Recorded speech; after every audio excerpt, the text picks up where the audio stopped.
Bentornati a Football Benchmark, bentornato anche ad Andrea Sartori, Global Head of Sports di KPMG. Oggi vogliamo parlare insieme a te del Napoli e della crescita soprattutto del Napoli di De Laurentiis. Il Napoli è una società molto importante, nata il 1° agosto del 1926 con una grandissima storia anche a livello internazionale. De Laurentiis ha riportato il Napoli ai grandi fasti del passato, riportandolo in Champions League, la vecchia Coppa Campioni. Dal settembre 2004, dalla Serie C1, allora si chiamava ancora così, è tornato a diventare un club molto importante a livello europeo, al di là del doppio confronto con il Real Madrid che sul campo è stato segnato da un doppio 3-1 che comunque ha certificato l'uscita del Napoli dall'Europa che conta. In realtà il Napoli, poi lo scopriremo alla fine di questa chiacchierata, può ritenersi assolutamente soddisfatto soprattutto per i risultati finanziari. Allora, partiamo da qui, no Andrea? Partiamo dagli ultimi 5 anni di gestione De Laurentiis per tracciare una linea di quello che De Laurentiis è riuscito a fare rispetto al Napoli.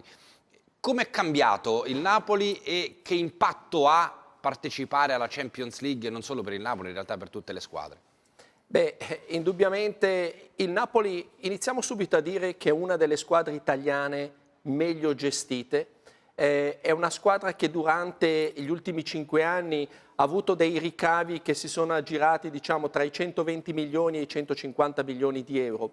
Ma come si vede dalla grafica, chiaramente nel momento in cui il Napoli ha partecipato a 2 edizioni della Champions League, nella stagione 11-12, nella stagione 13-14, si vede subito come i ricavi derivanti dalla partecipazione alla Champions League hanno effettivamente avuto un impatto molto positivo, con un picco di ricavi nella stagione 2013-2014. C'è stato anche poi il passaggio all'Europa League, no? Dopo l'eliminazione della fase di girone c'è stato un piccolo surplus di partecipazione europea da parte del Napoli. Sì, è vero anche poi che nella stagione 2013-2014 c'è stata la plusvalenza derivante dalla vendita di Cavani. Certo. Abbiamo imparato con te che per leggere un bilancio bisogna poi guardare anche quello che viene dagli altri ricavi. Forse uno dei dati negativi invece della gestione dei Laurentiis, anche rispetto a delle realtà simili da un punto di vista di bacino di utenza e di risultati sportivi, è lo stadio. Assolutamente sì. Il Napoli effettivamente oggi come oggi gioca in uno stadio che probabilmente è troppo grande per il proprio bacino di utenza. E vediamo qui appunto dalle presenze allo stadio che diciamo praticamente c'è un tasso di occupazione che si aggira intorno al 60-63%, dipende dalle stagioni. Poi c'è stato un minimo nella stagione 2014-2015 con una presenza media di circa 32.000 spettatori.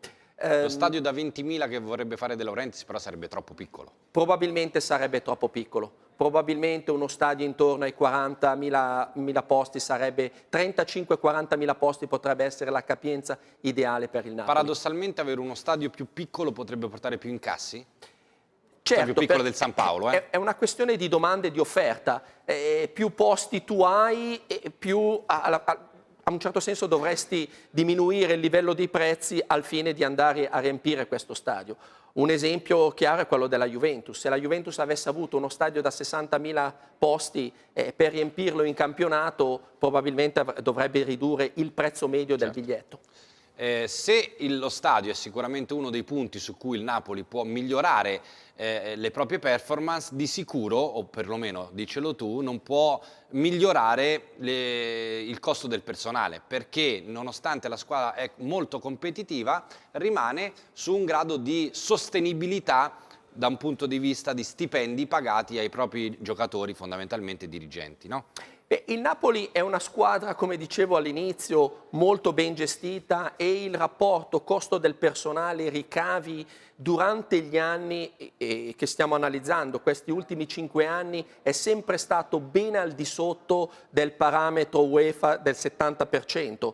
E per alcuni anni, nella stagione 2011-2012 e anche nella stagione 15-16, questi sono i bilanci che per ora sono stati pubblicati, al momento solo 6, il Napoli ha da questo punto di vista il miglior valore tra le squadre italiane. Cioè nel rapporto fra quanto si spende per gli stipendi e quanto si incassa in generale, il Napoli è la società più virtuosa, possiamo definirlo così. Esattamente.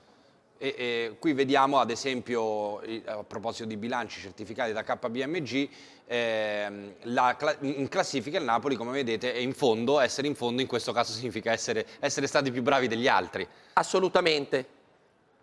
Mentre invece per quanto riguarda sempre questi ultimi 5 anni, visto che stiamo analizzando di fatto il ritorno del Napoli in Champions League, è l'apice naturalmente dal punto di vista dei risultati sportivi per l'era De Laurentiis, abbiamo esaminato, anzi avete esaminato come si è evoluto il bilancio in funzione delle perdite o dei guadagni del Napoli, e anche qui avete certificato che c'è una sostenibilità, anzi alla somma degli ultimi 5 anni un risultato positivo. Un segno più. Sì, se noi prendiamo i bilanci del Napoli degli ultimi 5 anni, la somma dei profitti dopo il pagamento delle imposte è 27 milioni di euro, che è uno dei valori più alti per le squadre italiane. Il Torino è un'altra squadra che da questo punto di vista performa molto, molto bene, e c'è da dire una cosa, che il Napoli nella stagione 16-17 probabilmente mostrerà dei profitti di ottimo livello, perché chiaramente c'è la partecipazione alla Champions League, hanno passato i gironi nonostante siano stati eliminati agli ottavi di finale, e poi soprattutto ci sarà la plusvalenza derivante dalla vendita di Higuain. E per quanto riguarda invece, ecco qua, l'altra grafica, rispetto alle italiane, a livello di bilancio, rispecchia un po' la classifica, perché il Napoli è dietro la Juventus.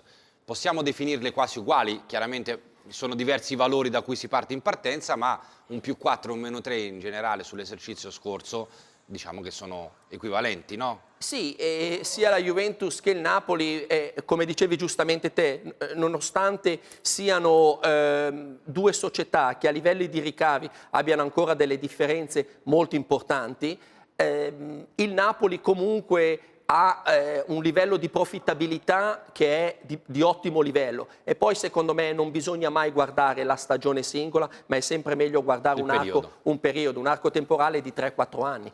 E allora invece, considerando dal 2006 ad oggi un arco temporale De Laurentiis, l'era De Laurentiis, l'ultima considerazione che vogliamo fare con te è vedere dove è arrivato il Napoli come valore d'impresa. È un valore che viene certificato da voi, viene praticamente detto quanto vale il Napoli sul mercato. Il Napoli dalla serie C1 arriva a valere 394 milioni di euro, quarta potenza in Italia, se non sbaglio, 18ª in Europa, quindi forse nel mondo. Esattamente. Questi sono i nostri calcoli del valore enterprise value delle 32 squadre europee, e qua vediamo le 7 squadre italiane rappresentate nella nostra classifica, e vediamo che il Napoli, come dicevi giustamente tu, è quarta in Italia con un valore che sfiora quasi i 400 milioni di euro. E molto di questo valore deriva poi appunto da questa capacità, dalla profittabilità e dalla capacità gestionale dei costi e del rapporto costo del personale ricavi, che è un dato fondamentale, è un driver fondamentale del valore d'impresa. È vero che i tifosi si aspettano le vittorie sul campo, si aspettano la vittoria del campionato, magari della Coppa, ma possiamo dire che il Napoli di De Laurentiis almeno sui bilanci ha già vinto? Il Napoli di De Laurentiis indubbiamente in Italia andrebbe sempre in Champions League se guardassimo solo i bilanci. Grazie ad Andrea Sartori, speriamo di aver fatto luce almeno su questi ultimi anni dell'era De Laurentiis, per cercare di capire come si muove una società non soltanto sul campo ma anche per quanto riguarda i propri conti. Grazie e arrivederci, grazie Andrea. Prego.